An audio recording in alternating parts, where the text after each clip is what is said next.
menyatukan, mengintegrasikan yang namanya seluruh kekayaan alam ini menjadi satu barang yang nanti dibutuhkan, yang namanya EV baterai, lithium baterai, yang semuanya harus kita satukan, kita integrasikan, sehingga muncul nanti yang namanya EV baterai dan babak selanjutnya ekosistem yang lebih besar yang namanya mobil listrik.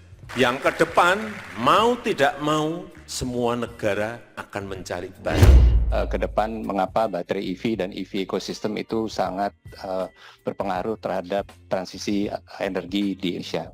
Seperti kita lihat di sebelah kiri dan kanan bahwa target dari pemerintah dan juga tren dunia dari kendaraan listrik yang akan ada di Indonesia itu akan meningkat secara signifikan. Jadi bisa dilihat untuk yang roda 2 kita targetkan sebenarnya di 2030 itu hampir 9 juta unit, dan untuk roda 4 hampir 600.000 Pak, Bapak dan Ibu. Untuk tahap pertama itu kurang lebih sekitar 20 giga untuk baterai selnya untuk tahap pertama. Nah, ke depan pasti akan ditingkatkan berdasarkan permintaan dalam negeri maupun untuk ekspor. Ekspor untuk Eropa. For the electric vehicle ecosystem to really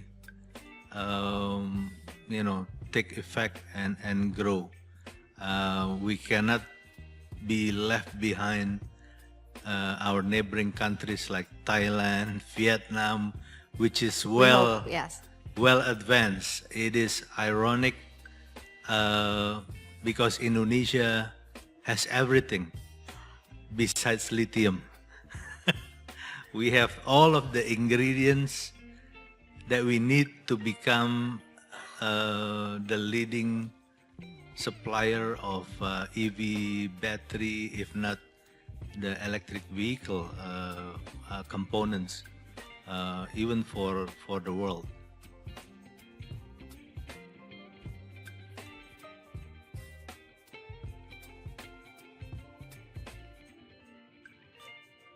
Indonesia merupakan negara dengan jumlah sumber daya alam, khususnya komoditas tambang yang cukup melimpah.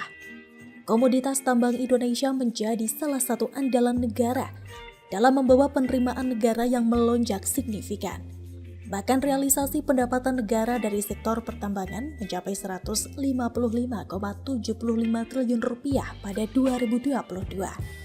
Indonesia tercatat sebagai pemilik cadangan terbesar nomor 1 nikel dan timah di dunia.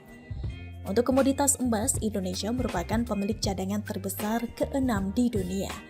Berdasarkan data Kementerian Energi dan Sumber Daya Mineral atau ESDM, cadangan emas Indonesia berkontribusi sebesar 5% dari total cadangan dunia. Meskipun dari sisi cadangan emas, Indonesia merupakan pemilik terbesar ke-6 di dunia.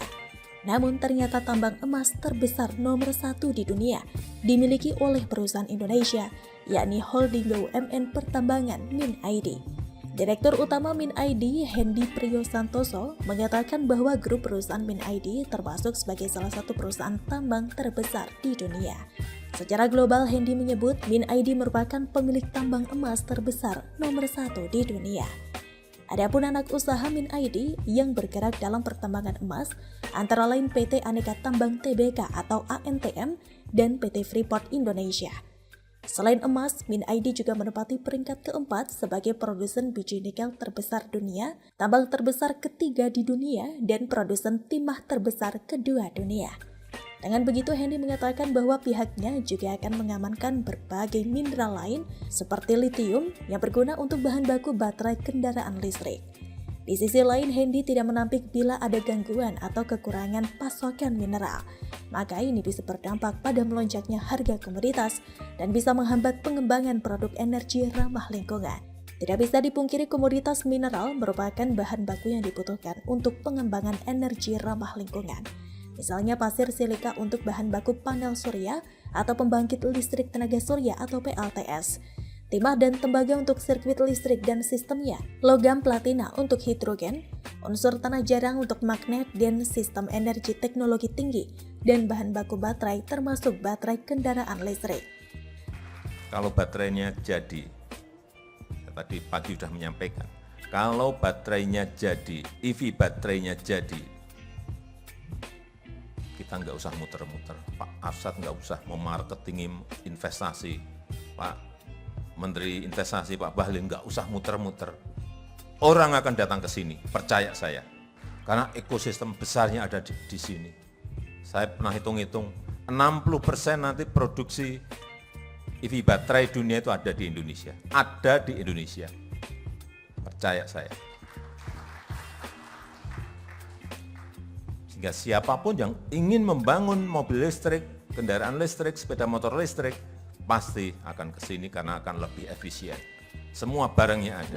Visi kami bukan saja pemain global untuk EV baterai, tapi juga menciptakan EV ekosistem di Indonesia terkait kendaraannya. Bahwa kita itu ditargetkan Indonesia sebagai hub production untuk EV baterai. Karena ASEAN sendiri yang memiliki aset paling besar untuk nikel dan segala material terkait hanya Indonesia. Dan kita memiliki peluang kalau kita melakukan pengembangan ini secara masif di Indonesia, kita menjadi exporting hub ke ASEAN region. Ini hal yang sangat penting untuk Indonesia juga.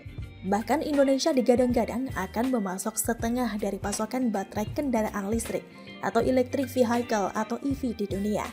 Hal itu mengingat Indonesia bisa memproduksi sebanyak 45 gigawatt atau GW pada tahun 2034. Seperti yang dituliskan oleh laporan McKinsey dalam peta jalan mineral emisi karbon, akan ada peningkatan permintaan baterai hingga 5.000 GWh di tahun 2030. Hal ini juga sejalan dengan permintaan akan baterai EV yang diperkirakan mencapai 12.700 GWh pada tahun 2040. Dengan begitu diyakini Indonesia akan memasok setengah atau 50% dari kebutuhan akan baterai EV dunia. Seperti diketahui Indonesia pada tahun 2024 mendatang diperkirakan akan memiliki proyek baterai kendaraan listrik pertama. Tak tanggung-tanggung proyek baterai kendaraan listrik ini dikabarkan menjadi terbesar di Asia Tenggara. Proyek baterai raksasa yang dimaksud di sini yaitu pabrik sel baterai kendaraan listrik senilai 1,1 miliar dolar Amerika Serikat atau sekitar 16,5 triliun rupiah yang dibangun konsorsium Hyundai Motor Group dan LG Energy Solution. Proyek pabrik baterai kendaraan listrik ini dibangun di Karawang. Kapasitas produksi baterai pada pabrik tersebut di tahun 2024 ditargetkan dapat mencapai 10 gigawatt hour atau GWh. Pemerintah juga telah menggandeng 2 mitra raksasa baterai kendaraan listrik dunia untuk inisiatif proyek baterai kendaraan listrik terintegrasi di tanah air. 2 mitra tersebut yakni perusahaan asal Cina, yakni Ningbo Contemporary Brand Legend Co Ltd atau CBL, cucu usaha CATL, dan perusahaan asal Korea Selatan yakni LG Energy Solution atau LGES. Dalam kerjasama tersebut, PT Antam nantinya bakal menyediakan sumber daya nikel hingga pembangunan smelter, baik berteknologi Rotary Kiln Electric Furnace atau RKEF maupun High Pressure Acid Leaching atau HPAL.